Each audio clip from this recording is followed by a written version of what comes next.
Hi friends, ನಮಸ್ಕಾರ ಎಲ್ಲರಿಗೂ. August 8ರಿಂದ ಲಾಲ್ ಬಾಗ್ನಲ್ಲಿ ಫ್ಲವರ್ ಶೋ ಸ್ಟಾರ್ಟ್ ಆಗಿದೆ. ಈ ಸಲ ಡಾಕ್ಟರ್ BR ಅಂಬೇಡ್ಕರ್ ಅವರ ಥೀಮ್ ಇಟ್ಕೊಂಡು ಫ್ಲವರ್ ಶೋನ ಅರೇಂಜ್ ಮಾಡಿದ್ದಾರೆ. ಎಷ್ಟು ಚೆನ್ನಾಗಿದೆ ಅಂದರೆ ನೋಡೋದಕ್ಕೆ ಎರಡು ಕಣ್ಣು ಸಾಲದು.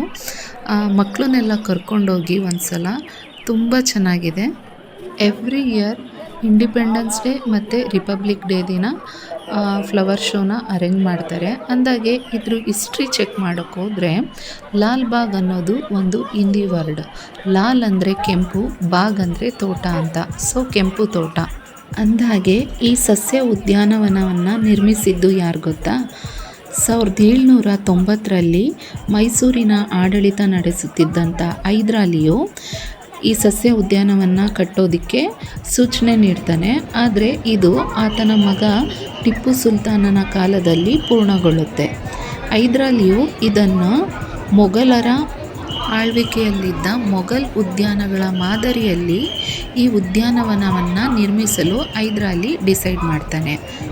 ಹೈದರಾಲಿಯು ಹಮ್ಮಿಕೊಂಡಂಥ ಈ ಯೋಜನೆಗೆ ಪುಷ್ಟಿ ನೀಡೋ ಥರ ಮಗ ಹಲವಾರು ದೇಶಗಳಿಂದ ವಿವಿಧ ರೀತಿಯ ಸಸ್ಯ ಮತ್ತು ಮರಗಳನ್ನು ಆಮದು ಮಾಡಿಕೊಂಡು ತೋಟಗಾರಿಕೆಯ ಸಂಪತ್ತನ್ನ ಹೆಚ್ಚಿಸ್ತಾ ಹೋಗ್ತಾನೆ.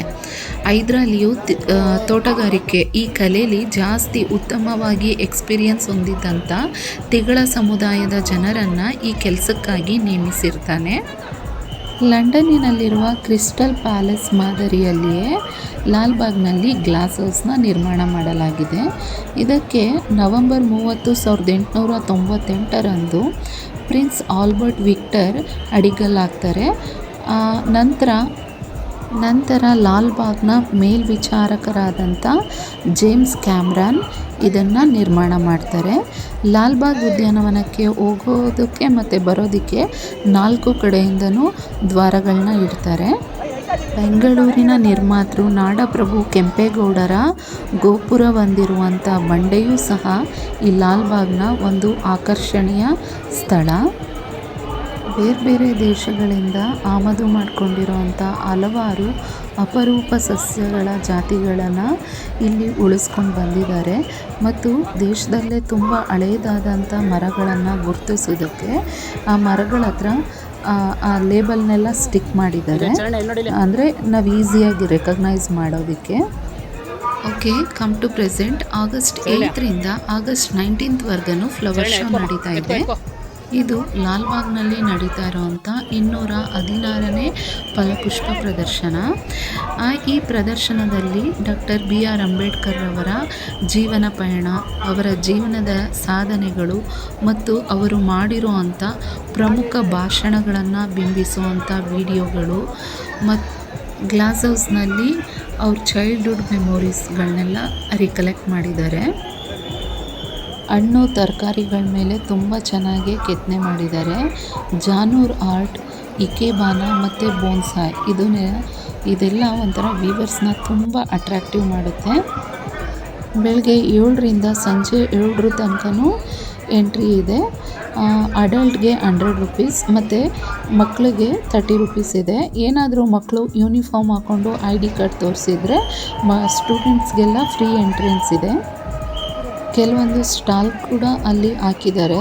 ಅಲ್ಲೇನಾದರೂ ಪರ್ಚೇಸ್ ಮಾಡಬೇಕು ಅಂದರೆ ನೀವೇ ಇಲ್ಲಿಂದ ಬ್ಯಾಗ್ ಅಥವಾ ಏನಾದರೂ ಕ್ಯಾರಿ ಬ್ಯಾಗ್ ತೊಗೊಂಡೋಗೋದು ಉತ್ತಮ. ಯಾಕೆಂದರೆ ಪ್ಲಾಸ್ಟಿಕ್ನ ತ್ಯಾಜ್ಯಗಳು ಜಾಸ್ತಿ ಆಗ್ತಿರೋದ್ರಿಂದ ಪ್ಲಾಸ್ಟಿಕ್ ಅವಾಯ್ಡ್ ಮಾಡೋದಕ್ಕೋಸ್ಕರ ಕ್ಯಾರಿ ಬ್ಯಾಗೆಲ್ಲ ಅಲ್ಲೇ ಕೊಡ್ತಿರೋದ್ರಿಂದ ನಾವೇ ತೊಗೊಂಡೋಗೋದು ಬೆಸ್ಟು. ಮತ್ತು ವಾಟ್ರ್ ಬಾಟ್ಲನ್ನು ನಾವೇ ಮನೆಯಿಂದ ಕ್ಯಾರಿ ಮಾಡೋದೇ ಬೆಸ್ಟ್ ಅಂತ ನಾನು ಹೇಳ್ತೀನಿ. ಅಂದಾಗೆ ಆಗಸ್ಟ್ 5 ನಮ್ಮ ರಾಜ್ಯದ ಮುಖ್ಯಮಂತ್ರಿ ಹಾಗೂ ಉಪಮುಖ್ಯಮಂತ್ರಿಗಳು ಫಲಪುಷ್ಪ ಪ್ರದರ್ಶನಕ್ಕೆ ಚಾಲನೆ ನೀಡ್ತಾರೆ. ಆಗ ಮುಖ್ಯ ಅತಿಥಿಯಾಗಿ ಬಂದಿದ್ದವ್ರು ಯಾರು ಗೊತ್ತಾ? ಡಾಕ್ಟರ್ BR ಅಂಬೇಡ್ಕರ್ ಅವರ ಮೊಮ್ಮಗ ಭೀಮರಾವ್ ಯಶವಂತ್ ಅಂಬೇಡ್ಕರ್. ಇದು ಆಗಸ್ಟ್ 15 ಸ್ವಾತಂತ್ರ್ಯ ದಿನಾಚರಣೆ ದಿನ ನಾವಿಲ್ಲಿ ವಿಸಿಟ್ ಮಾಡಿದ್ದು. ತುಂಬ ಅಂದರೆ ತುಂಬಾ ರಶ್ ಇತ್ತು. ಸೊ ನೀವು ವೀಕ್ ಡೇಸಲ್ಲಿ ಹೋದ್ರೇ ಬೆಸ್ಟು. ಎಷ್ಟು ಅಂದರೆ ವೀಡಿಯೋ ಮಾಡೋಕ್ಕೂ ಆಗಲ್ಲ ಅಥವಾ ಹೂಗಳು ಅದೆಲ್ಲ ನೋಡೋಕ್ಕೂ ಆಗ್ತಿರ್ಲಿಲ್ಲ. ಎಷ್ಟೊಂದು ಕ್ಲಿಪ್ಸ್ ಎಲ್ಲ ಮಿಸ್ ಆಗೋಗಿದೆ. ತುಂಬ ಚೆನ್ನಾಗಿದೆ, ನೋಡ್ಕೊಂಡು ಬನ್ನಿ. ನನಗೆ ಗೊತ್ತಿರೋ ಕೆಲವೊಂದು ಸಣ್ಣ ಪುಟ್ಟ ಮಾಹಿತಿಗಳನ್ನ ನಾನಿಲ್ಲಿ ನಿಮ್ಮ ಜೊತೆ ಹಂಚ್ಕೊಂಡಿದ್ದೀನಿ. ನಾವು ಯಾವುದಾದ್ರೂ ಒಂದು ಐತಿಹಾಸಿಕ ಸ್ಥಳಕ್ಕೆ ಭೇಟಿ ಕೊಟ್ಟಾಗ ಅದು ವರ್ತಮಾನದಲ್ಲಿರುವ ಸ್ಥಿತಿನ ನೋಡಿ ತುಂಬ ಖುಷಿ ಪಡ್ತೀವಿ. ನಮ್ಮ ಈ ಖುಷಿಗೆ ಹಿಂದೆ ಎಷ್ಟು ಜನ ಪರಿಶ್ರಮ ಪಟ್ಟಿರ್ತಾರೆ ಅಂತ ನಾವು ಇತಿಹಾಸನ ತಿಳ್ಕೊಂಡಾಗ ನಮಗೆ ಅದ್ರ ಬಗ್ಗೆ ಸ್ವಲ್ಪ ಅರಿವು ಮೂಡುತ್ತೆ. ಈ ಮಾಹಿತಿ ನಿಮಗೆಲ್ಲ ಇಷ್ಟವಾಗಿದೆ ಅಂತ ತಿಳ್ಕೊತಾ ಈ ವಿಡಿಯೋನ ಕ್ಲೋಸ್ ಮಾಡ್ತಿದ್ದೀನಿ. ಧನ್ಯವಾದ.